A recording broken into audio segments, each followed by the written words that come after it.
Good morning students. आज हम अध्याय 2 भारत का भौतिक स्वरूप द्वीप समूहों के बारे में पढ़ेंगे। भारत के द्वीप समूह को हम दो प्रमुख वर्गों में रखते हैं, एक अंडमान निकोबार द्वीप समूह और एक लक्षद्वीप समूह। ठीक है, तो अंडमान निकोबार, पहले इसको पढ़ लेते हैं सारे को, फिर उसके बाद हम इसको मैप में देखेंगे। अंडमान निकोबार द्वीप समूह बंगाल की खाड़ी में उत्तर से दक्षिण की तरफ फैले द्वीपों की एक माला है। यहाँ द्वीपों की संख्या 572 है। इसका उत्तरी भाग अंडमान और दक्षिणी भाग निकोबार द्वीप समूह के नाम से जाना जाता है। इसका निर्माण अल्पाइन काल की वलन प्रक्रिया से हुआ है। यह माना जाता है कि यह द्वीप समूह निमज्जित पर्वत श्रेणी के शिखर हैं। ये देश की सुरक्षा के लिए अति महत्वपूर्ण है। यहाँ अत्यधिक विविधता के पादप और जंतु भी पाए जाते हैं। विषुवत वृत्त के निकट होने के कारण यहाँ जलवायु विषुवतीय है तथा यह घने जंगलों से आच्छादित रहता है। अंडमान का सर्वोच्च शिखर माउंट सैडल है, जो कि 337 मीटर ऊंचा है।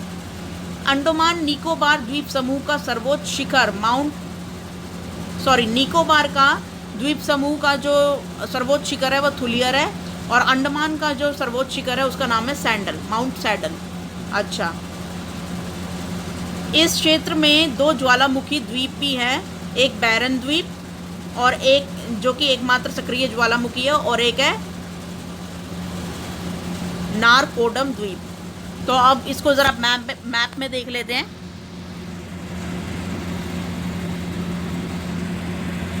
तो ये है अंडमान निकोबार द्वीप समूह। ये यहाँ पर देखिए ऊपर पड़ता है, ये अंडमान के सारे द्वीप हैं, ये निकोबार के सारे द्वीप हैं, और इसके अंदर खूब सारे आइलैंड्स हैं। अभी हमने पढ़े थे 575 आइलैंड्स हैं इसमें। और ये भारत के विषुवत रेखा के पास पड़ता है, भारत की कौन सी दिशा में, पूर्वी दिशा में। जैसा कि हम लोग देख सकते हैं कि ये है हमारा प्यारा भारत, और इसके जस्ट पूर्व की दिशा में, यानी कि ये बंगाल की खाड़ी में, यहाँ पड़ता है अंडमान निकोबार द्वीप समूह। ये हमने थोड़ा बड़ा कर लिया इसको, और यहाँ पे पड़ता है ये अंडमान निकोबार आइलैंड्स, और ये जो ऊपर वाले हैं ये अंडमान आइलैंड्स हैं, और ये नीचे वाले जो हैं ये निकोबार आइलैंड्स हैं। तो देख लिया आपने, ये पूर्व में बंगाल की खाड़ी के पास पड़ता है, और ये बहुत अच्छी स्ट्रैटेजिक लोकेशन पर है। यहाँ से हम पूरे भारत के ऊपर जो है नज़र रखते हैं। ठीक है, और हमारे यहाँ पे नेवल बेसिस भी हैं, ताकि कोई भारत के आसपास सीमा क्षेत्र में कोई दूसरा देश ना आ पाए। ठीक है, तो ये बहुत अच्छी स्ट्रैटेजिक लोकेशन है। नेक्स्ट है हमारा लक्षद्वीप। लक्षद्वीप पड़ता है अरेबियन सी में। ये सारा अरेबियन सी है, ये बे ऑफ बंगाल था, ये अरेबियन सी है। तो यहाँ पर पड़ता है हमारे भारत का लक्षद्वीप, यहाँ पर। ठीक है, ये देखो लक्षद्वीप आ गया यहाँ पे। इसको थोड़ा और बड़ा कर लेते हैं, देखते हैं। तो ये लक्षद्वीप के ये छोटे छोटे आइलैंड्स जो दिख रहे हैं, ये सारे लक्षद्वीप में आते हैं। और थोड़ा बड़ा कर लेते हैं ये सारे। और इसकी जो राजधानी है वो है कवरत्ती। क्या है? कवरत्ती लक्षद्वीप की। और यहीं से सारा एडमिनिस्ट्रेटिव वर्क जो होता है लक्षद्वीप का वो होता है। ये कटक के पास है, भारत में वेस्टर्न घाट में जो कटक वाला एरिया पड़ता है ये उसके पास है। ठीक है, और कोच्चि से यहाँ पे लक्षद्वीप जाया जाता है। कोच्चि से लक्षद्वीप जाया जाता है, क्रूज़ के थ्रू जाया जाता है, या कोई प्राइवेट बोट ले लें, या फिर साथ में प्राइवेट प्लेन या फ्लाइट के थ्रू जाया जा सकता है लक्षद्वीप। ठीक है, ऐसे ही सेम अंडमान निकोबार में भी है, उसमें भी क्रूज़ के थ्रू जाया जा सकता है, या कोई बोट के थ्रू जाया जा सकता है, या फिर एरोप्लेन सुविधा लेनी पड़ती है।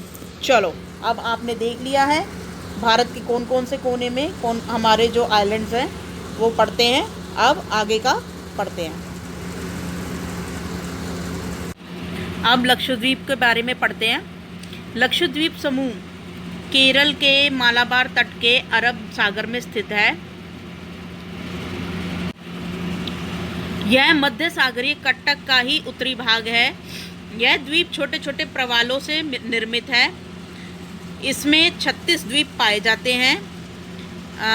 पूर्व में यह लकाद्वीप, मिनिकॉय और एमिन द्वीप के नाम से जाना जाता है। 1973 में इसका नाम लक्षद्वीप रखा गया था। यह कुल 32 वर्ग किलोमीटर का एक छोटा से क्षेत्र के में स्थित है। और कवरत्ती द्वीप यहाँ का प्रशासनिक मुख्यालय है। अभी हमने देखा था मैप के अंदर। यहाँ बहुत से प्रकार के पादप और जंतु पाए जाते हैं। प्रवाल को बोलते हैं कोरल्स। कोरल्स एक तरीके के पानी में रहने वाले जो पौधे होते हैं उनको बोलते हैं। यहाँ पे पहले पढ़ लेते हैं, फिर देखेंगे क्या होता है। अच्छा, प्रवाल पोलिप्स कम समय तक जीवित रहने वाले सूक्ष्म प्राणी हैं जो कि समूह में रहते हैं। इनका विकास छिछले तथा गर्म जल में होता है।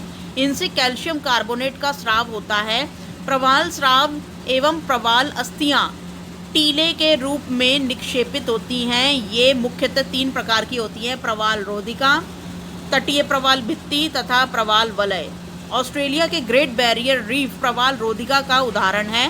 प्रवाल वलय द्वितीय गोलाकार या हार्सशू घोड़े की नाल के आकार वाली रोधिका है। तो यहाँ पर तीनों चीज़ें देखनी है हमें, तो मैं एक दिखा देती हूँ। देखो, ये हिंदी की है और ये इंग्लिश की वर्कशीट है। तो देखो, यहाँ पे कॉरल्स के बारे में लिखा हुआ है।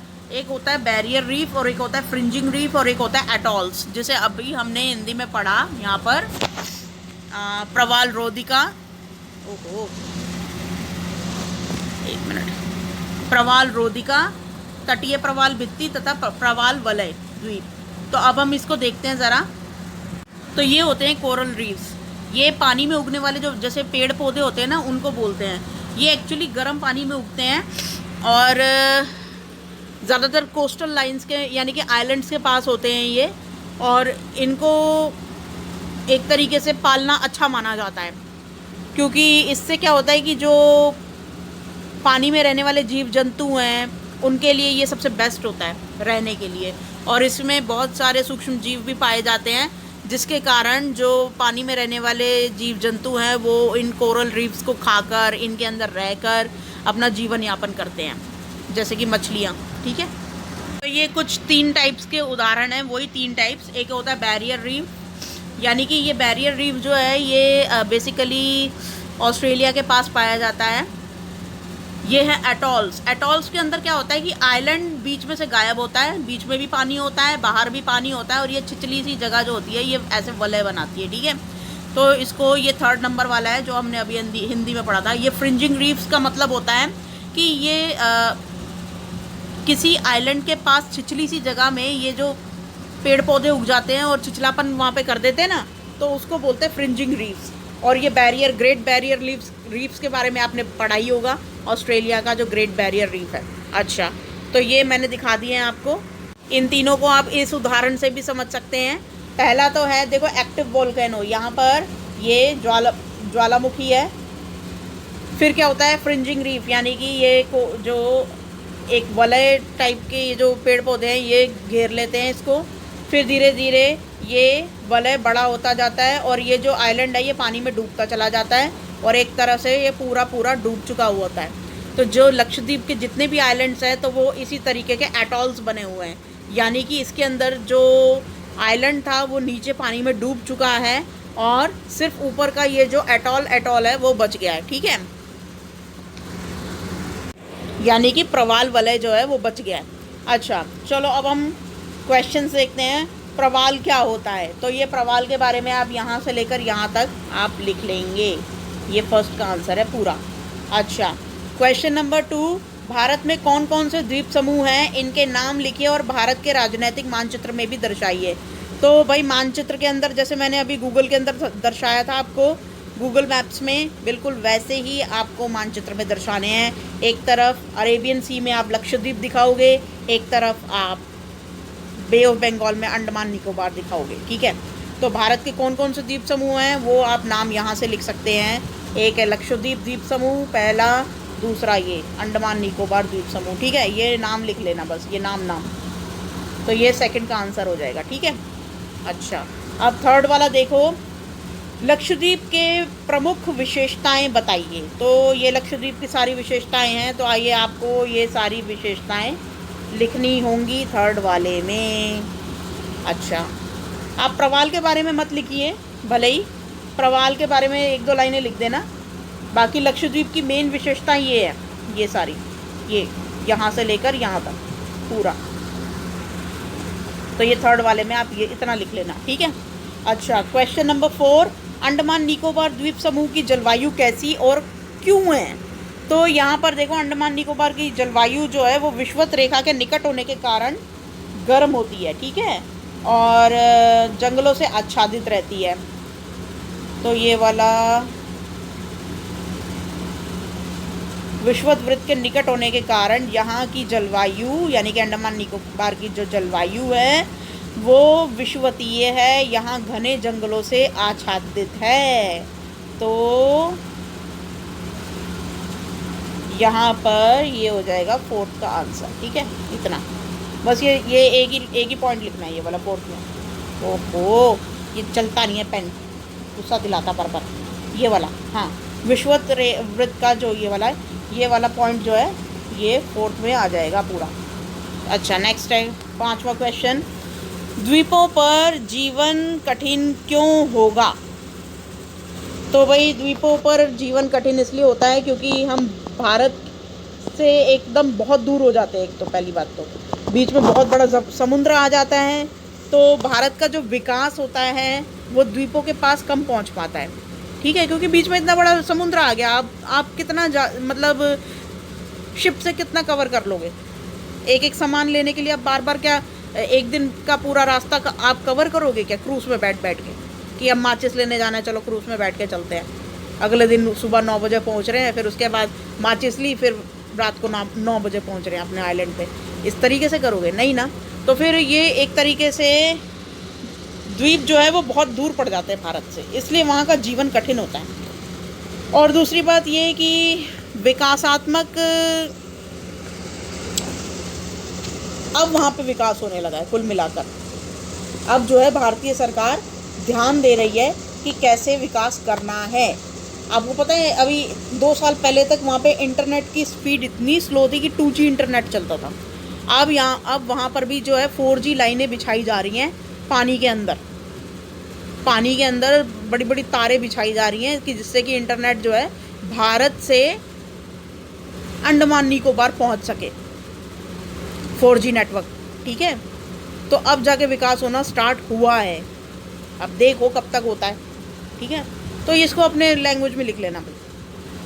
5वां क्वेश्चन अपनी लैंग्वेज में लिख लेना कि वहाँ पर जीवन कठिन क्यों है, क्योंकि वो भारत के जो मेन लैंड है उससे बहुत दूर है। और द्वीप पर जीवन कठिन ही होता है क्योंकि वहाँ पे सारा तो फॉरेस्ट एरिया है, सारा जंगल एरिया है।